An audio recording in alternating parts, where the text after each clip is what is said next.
Welcome back. So today I'm going to depart just a little bit and talk about typesetting and page creating for a novel. And because all of my art starts from sort of what I want to achieve. And so what I'm doing is I'm creating chapter headers for a novel, and actually many different novels. So this is a chapter header page. Let me joggle this up a little bit. This is a chapter header page from the Bugmage.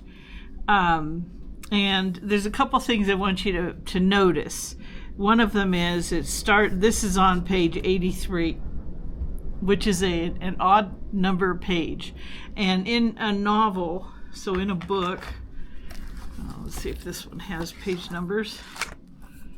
I don't really see page numbers. Yeah, they do. Okay, so in any kind of book, the odd number page is your facing page. So when you open the book, it's the one right in front of you, and the even number is off to your left, facing the odd number. So your odd number pages are your lead pages. They're expensive real estate in a novel or any kind of book, because when you thumb the book, that's what you're going to see first.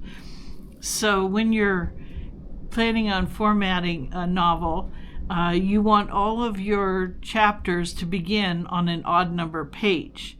And this is not always easy to achieve because your chapters may not want to end where you want them to.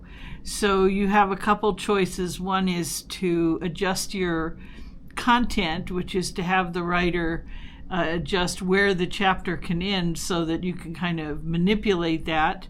Or because I'm the artist also for this book, I made other art to fit on pages where I had a blank where this would naturally have moved over.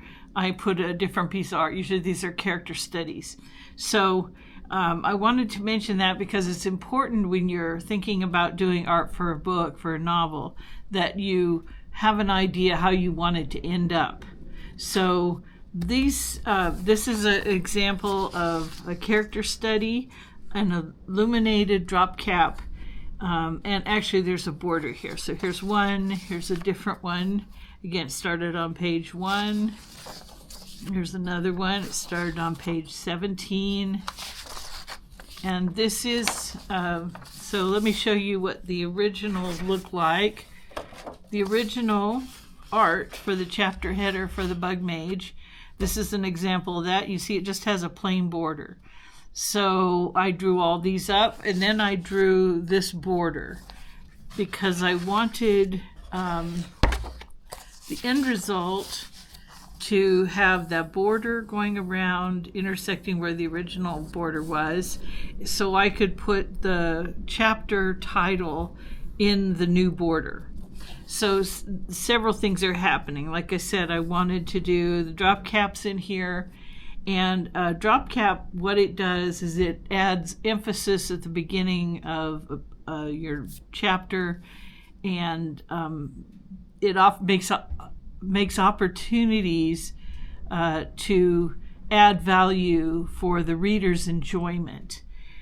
So where this process started is I started with a bunch of sample letters in capitalization, so you could print out various fonts and get letters that are capitalized.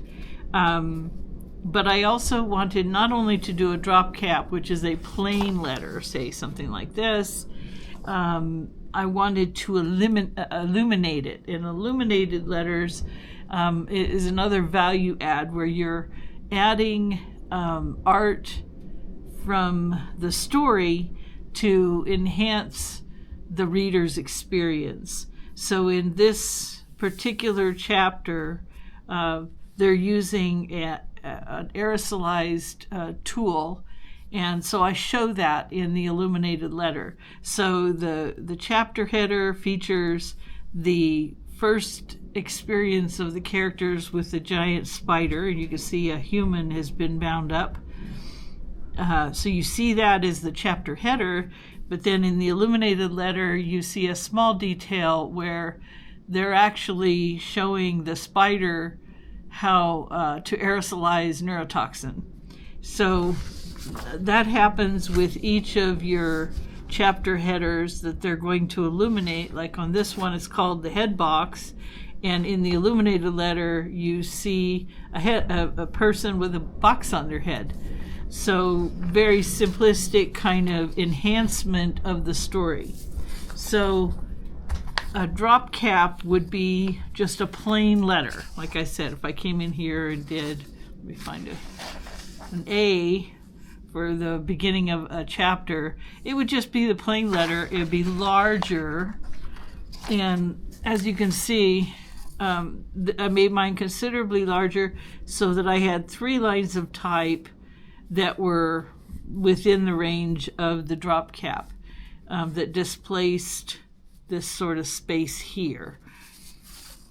So I'm getting ready to do The Inspectors, which is a science fiction novel. So I have a bunch of samples of science fiction fonts, and I'll pick one for my drop caps. And like I said, then I'm going to illuminate it. So I would take, say I took this font here, and I would use the W for a drop cap, and I would then add art to it. So the font becomes the basis for the small piece of art. So that's what's happening in there. And I'll show you what an illuminated letter looks like. This is the Bible of Illuminated Letters. And this is an illuminated letter. It was drawn in ancient times by a scribe and hand-painted and gilded with gold. And just, there's some really stunning things that were done with illuminated letters. And they're very busy. Some of them are very hard to read. And as you can see, the scribe lettered the whole page. So we're lettering the page with fonts and, computers and graphics and stuff like that. And I'm not trying to make my illuminated letters in this style, because this style is not what I'm doing. Like I said, the next book I'm doing is The Inspectors. That's what I'm currently working on. And in The Inspectors, it's a science fiction novel. So I want science fiction type lettering, and I'll add my illuminations to that. So you're kind of leaning into whatever the tone and genre of the book is that you're doing. So here's a sample of the lettering I did for the Bug Mage. And in this one, you see somebody swimming around a T. These are bees, a dragon. She's casting magic. 2 women sitting and talking. A burnt book. So each of these has meaning in their own right. And as you can see, I've done, here's another one of the vial of neurotoxin kind of things, or poisons. And each one is an original. I control the original artwork of each one that I insert into the text of the book that I'm working on. So these are just a sample. Here's that head box one that I drew. And I just take these and I shrink them down into the text and use them to add to the enjoyment and pleasure of the reader. That's my objective. That's what I'm doing. And so that's, here's one with planets in it. And this is the start off one, which has bugs, because she is the Bug Mage. So I wanted to clarify how you can look at doing art in the novel you're working on, if that's what your interest is, and how you have to kind of go several steps ahead before you start. So before I drew any of these, I had a good idea of what my finished product I wanted to look like. I was going to add that border, add the title, add the drop cap, and then the type would follow from there, and produce, a page like this for the novel. So this will come out to be a 6x9 printed copy in the end.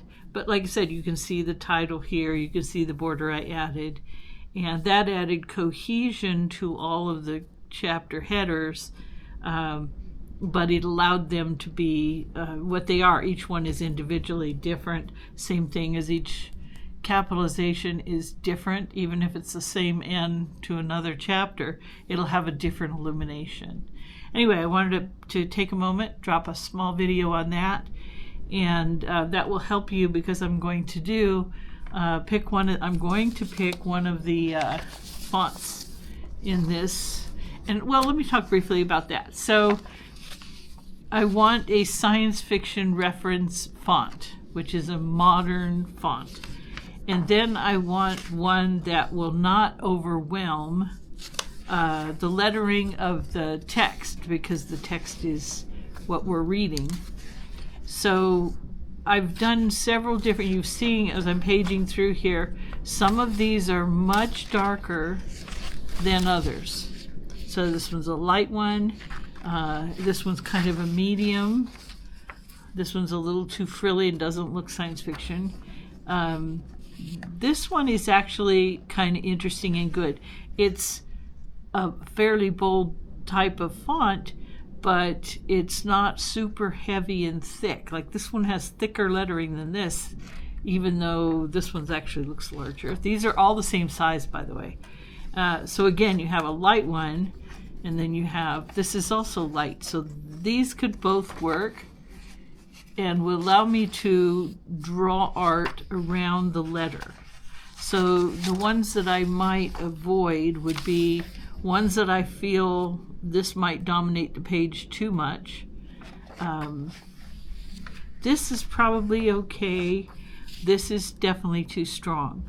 So when I look through, that's what I'll keep in mind on how I want the large letter to relate to the text, and so they both work together, help each other.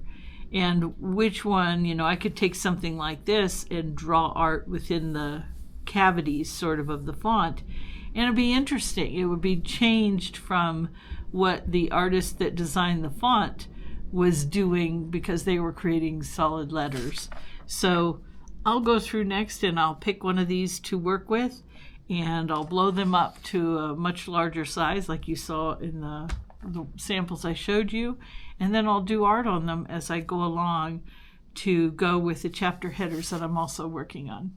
Anyway, just wanted to give you some insight in how to think about your art if you're working in a conjunction with a novel, and how to improve the quality and experience of the reader through the art that you're adding to the novel, which is really important. Art takes a lot of work, and so you want to honor the art and honor the writing, and give the reader a really good experience. So that's it for this one. Talk to you later.